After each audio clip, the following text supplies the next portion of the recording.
बात आज से 75 साल पहले के लगभग की करते हैं, जहां 1 मार्च 1951 को बिहार के बख्तियारपुर के कल्याण बिघा निवासी स्वतंत्रता सेनानी के घर एक बालक का जन्म होता है। गांव के लोगों के लिए कोई आम बात ही थी, क्योंकि सभी के परिवार में बालक बालिकाओं का जन्म होता है।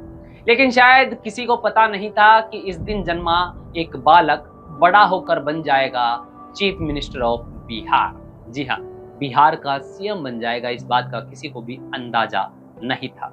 आज बात कर रहे हैं उसी मुख्यमंत्री की, उसी सीएम की, उसी चीफ मिनिस्टर ऑफ बिहार की, जो कि अभी तक के इतिहास में सबसे ज्यादा बार सीएम बनने का रिकॉर्ड अपने नाम कर रखे हैं। बात है यहाँ पर नीतीश कुमार की।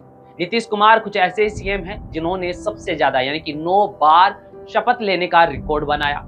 कभी राजद तो कभी एनडीए के साथ रहे। दोनों दल से जेडीयू के पास कम सीटें रही, लेकिन सीएम हर बार नीतीश कुमार बने। ये राह आसान नहीं थी। 1 मार्च को नीतीश कुमार का जन्मदिन आता है, लेकिन फिलहाल में बिहार में चुनावी संग्राम चल रहा है।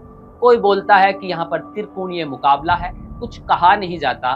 और कभी कहा जाता है कि बिहार में नीतीश कुमार और बीजेपी मिलकर इस बार सत्ता को वापसी ले लेंगे। लेकिन यहाँ पर मामला कुछ पेचीदा होता दिख रहा है, क्योंकि एक तरफ इंडिया गठबंधन ताबड़तोड़ तरीके से हमला कर रहा है, वहीं जन स्वराज से प्रशांत किशोर भी काफी ज्यादा भयानक स्थिति में राजनीति के एक दौर में चलते हुए दिखाई दे रहे हैं। मैं ऐसे शब्द क्यों यूज कर रहा हूँ, उसका कारण भी ये है क्योंकि प्रशांत किशोर बहुत ही कम समय में भारत की राजनीति में, कम से कम बिहार में, एक अपनी ऐसी छवि बना चुके हैं कि उनकी जन स्वराज का नाम आज बिहार चुनाव में आराम से हर किसी की जबान पर आने लगा है। आइए जानते हैं खास बिहार चुनाव को लेकर कि नीतीश कुमार के जीवन में क्या कुछ खास रहा, उनके बारे में कुछ जानकारियां जो शायद आपको पता भी हो सकती हैं और कुछ ना भी पता हो तो हम आपको बता देते हैं। स्वतंत्रता सेनानी कविराज राम लखन सिंह, जो कि आयुर्वेदिक वैद्य थे, और माता परमेश्वरी देवी, जो कि एक गृहिणी, दोनों दंपति अपने बेटे को मुन्ना कहकर पुकारती थी। फिर मुन्ना स्कूल जाने के बाद में बन गया नीतीश कुमार। नीतीश कुमार की पढ़ाई लिखाई गांव के स्कूल में हुई। उसके बाद में इंजीनियर के लिए नीतीश कुमार गांव से पढ़ाई पूरी करके उच्च शिक्षा के लिए बिहार कॉलेज ऑफ इंजीनियरिंग में दाखिला लेने के लिए चले गए। 1972 में बिहार कॉलेज ऑफ इंजीनियरिंग को एनआईटी राष्ट्रीय प्रौद्योगिकी संस्था के नाम से भी जाने जाने लगा। सीएम नीतीश कुमार यहां से विद्युत अभियांत्रिकी में ग्रेजुएट हुए। पढ़ाई के बाद बिहार राज्य विद्युत बोर्ड में कुछ दिनों के लिए इन्होंने काम भी किया। हाल फिलहाल ये बिहार की राजनीति के चाणक्य कहे जाते हैं, और चाणक्य क्यों कहे जाते हैं उसका कारण भी आपको मैं पहले ही बता चुका हूं कि 9 बार सीएम के शपथ के लिए इन्होंने अपना रिकॉर्ड बना रखा है। मतलब किसी भी पार्टी की सीट चाहे भले ही ज्यादा आ जाए, लेकिन इनके साथ में अगर गठबंधन करना है तो सीएम नीतीश कुमार को ही बनाना पड़ेगा। ये तो सार्वभौमिक सत्य है, इसलिए इनको बिहार की राजनीति का चाणक्य कहा जाता है। लेकिन इतनी बार सीएम रहने के बाद फिलहाल में 2025 के बिहार विधानसभा चुनाव में नीतीश कुमार को भारी क्या पड़ने वाला है, ये आपको हम बता देते हैं। मोटी मोटी बातें हैं जो बिहार की जनता और कहीं ना कहीं हर एक इंसान, हर एक वोटर की जुबान से नीतीश कुमार के लिए जो बातें कही जा रही हैं, उन पे भी थोड़ी सी नजर डाल ही लेते हैं। नीतीश कुमार की सबसे बड़ी आलोचना होने का कारण है उनकी राजनीतिक स्थिरता नहीं दिखाई देना। वो राजनीति में स्थिर नहीं है। कई बार उन्होंने गठबंधन बदले, जैसे कि राजद, फिर एनडीए, फिर राजद, फिर दोबारा एनडीए। उन्हें विपक्ष पलटीबाज और संविधान से ज्यादा कुर्सी के लिए वफादार कहता है। जनता में भ्रम और विश्वास की कमी का कारण भी यही उनके लिए बना है। 2015 में नीतीश कुमार ने महागठबंधन के नाम पर वोट बटोरे, लेकिन 2017 में राजद से गठबंधन तोड़ के भाजपा में जा मिले। इसे जनता ने अपना जनादेश का अपमान समझा और आलोचनाएं की कि सत्ता बनाए रखने के लिए उन्होंने जनता की भावनाओं की परवाह तक नहीं की।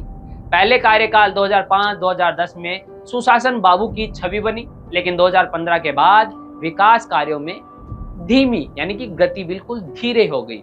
शिक्षा, स्वास्थ्य और प्रौद्योगिकी निवेश के मामलों में बिहार अन्य राज्यों की तुलना में पीछे रह गया।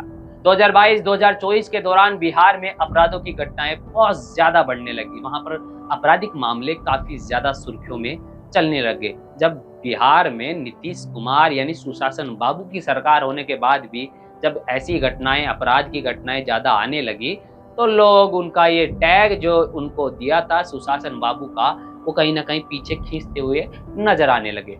महिलाओं और कमजोर वर्गों के ऊपर हिंसा के मामले भी काफी ज्यादा बढ़ने लगे। सबसे बड़ी खास बात यह है, नीतीश कुमार के रहते हुए कई बार आईपीएस अधिकारियों के तबादले भी बड़ी जल्दी हो जाया करते थे। इस बात को लेकर भी नीतीश कुमार पर कई सवाल खड़े होने लगे। बार बार सीएम बनने के बाद भी पार्टी यानी कि जेडीयू का कोई विस्तार नहीं हुआ। जेडीयू का जो कि राष्ट्रीय राजनीति में पकड़ बहुत ज्यादा कमजोर मानी जाती है। राष्ट्रीय स्तर पर जहां की दिल्ली की बात करें, जहां दिल्ली में राजनीति होती है, सभी पार्टियां अपना अपना कम से कम थोड़ा बहुत दमखम दिखाती हैं, लेकिन जेडीयू का राष्ट्रीय स्तर पर राजनीति में कोई पकड़ नहीं है। और इसका कारण भी कहीं ना कहीं नीतीश कुमार को माना जाता है कि इतनी बार सीएम रहने के बाद भी पार्टी को इतना मजबूत क्यों नहीं कर पाए कि वो राष्ट्रीय स्तर पर उसको एक पदवी या एक पहचान नहीं दिला पाए। कई बार ये सवाल भी उठते हैं कि नीतीश कुमार के बाद में पार्टी का उत्तराधिकारी कौन होगा। लल्लन सिंह का कई बार नाम आता भी है, एक बार उनको अध्यक्ष भी बनाया गया, लेकिन उनसे वापस अध्यक्षताई खींचकर नीतीश कुमार बाबू खुद ही अध्यक्ष बन गए और फिलहाल में भी वो पार्टी के सुप्रीमो बने बैठे हैं, साथ ही साथ बिहार के मुख्यमंत्री भी बने बैठे हैं। सत्ता में बने रहने के लिए सिद्धांतों से समझौता करने के आरोप भी नीतीश कुमार पर लगते रहे, जैसे कि भाजपा को छोड़कर तेजस्वी यादव के साथ 2022 में चले जाना, फिर राजद को छोड़ के भाजपा में वापिस आ जाना। फिलहाल में भाजपा यानी कि एनडीए सरकार के साथ में राष्ट्रीय गठबंधन कर लिया है नीतीश बाबू ने। फिलहाल में जो 2025 के विधानसभा चुनाव बिहार के हैं, उसके अंदर जो जेडीए है वो फिलहाल में नीतीश कुमार खुद की पार्टी को खुले मंच पर खुद ही के तरीके से टिकट बांटकर विधानसभा चुनाव के मैदान में उतरने का प्लान बना रही है, एक पूरी प्रक्रिया बना रही है, जिससे कहीं ना कहीं एनडीए गठबंधन के अंदर भी भूचाल सा बन गया है। हाल फिलहाल में मुद्दा भी चल रहा है, मामला भी चल रहा है कि आखिर जो पार्टी का उत्तराधिकारी कौन होगा। तो खैर जो सुप्रीम है उसके खिलाफ तो आखिर कौन ही जाएगा। तो कहा जाता है कि नीतीश बाबू इतने बड़े चाणक्य हैं बिहार की राजनीति के, वो खुद भी इतने सक्षम है कि वो उत्तराधिकारी अपना बता सकते हैं।